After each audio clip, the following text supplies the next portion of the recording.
Hi everybody, and welcome to part 2 of boosting your immune system. I want to go over with you today some things to do when you feel like you're coming down with a cold or the flu. The first thing that you should do if you feel like you're getting sick is stay at home, especially in the first 24 to 48 hours. You can lessen the severity of the symptoms, shorten the duration of whatever it is you have, especially if you have a cold. You can really knock it out within that time and stop it from spreading to other people. If you get the flu, that's a little bit different. You'll probably be home more than 48 hours.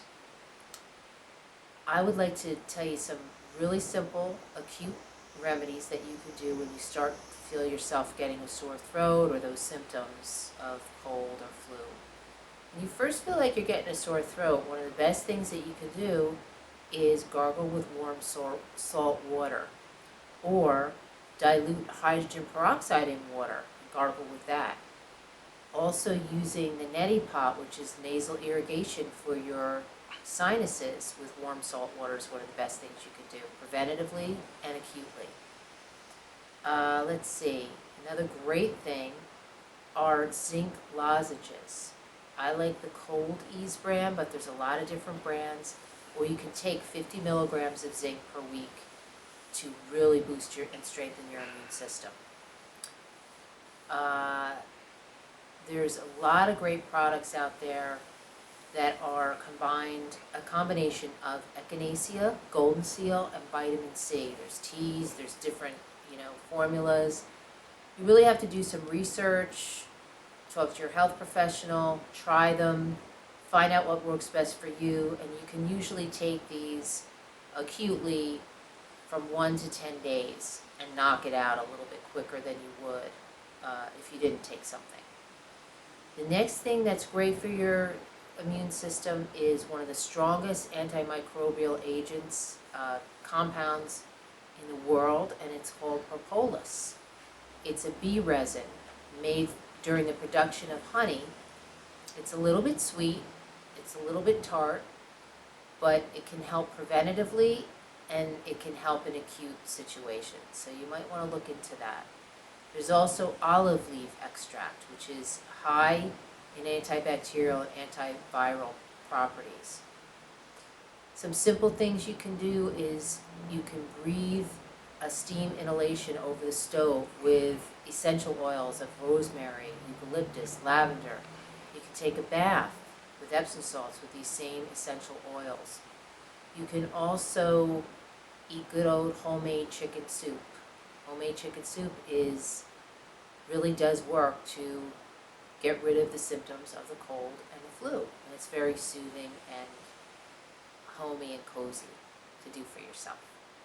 Okay, some ongoing preventative things that you can do are take the antioxidants, the supplements, A, C, E, selenium, and also in addition to that, vitamin D. Vitamin D has been heavily researched for strengthening your immune system, but you do need to get your individual dosage checked because it's unique and individual to everybody. So the next important thing to know is the difference between the common cold and the flu. The similarity is that they're both viruses that are not helped from antibiotics. The sameness of them are the symptoms, but the severity is what makes a cold different from a flu. So with a cold, you're going to get a headache, sore throat, chills and fever, some congestion, some tiredness. But with the flu, you're going to feel like you got hit by a truck.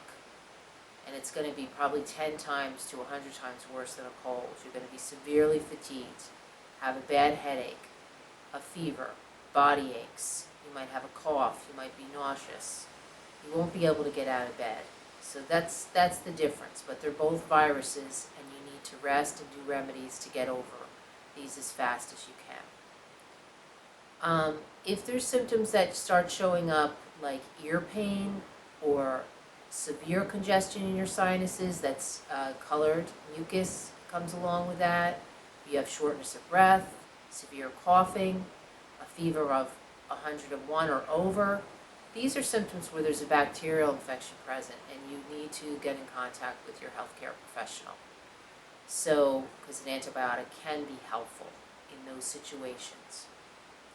Last but not least, we haven't talked about acupuncture, which is one of the things that boosts your immune system and strengthens it in a tremendous way, either on a preventative level or in acute situations after you're through the most contagious parts of whatever you're going through. But acupuncture, because it increases circulation in your system, it helps all the systems of your body work better. Your elimination gets rid of toxins, your blood is more oxygenated, your muscles are more relaxed, so stress is reduced, your good endorphins are increased, your white blood cell count is increased, and all the overall antibody levels in your body are increased. So it's something to think about when you want to stay healthy through this cold and flu season.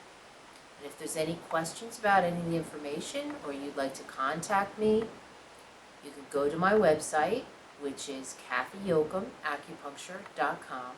That's all together. And I'm wishing you the best cold and flu-free season, this holiday season, and throughout the seasons. And stay well until we speak again. Bye for now.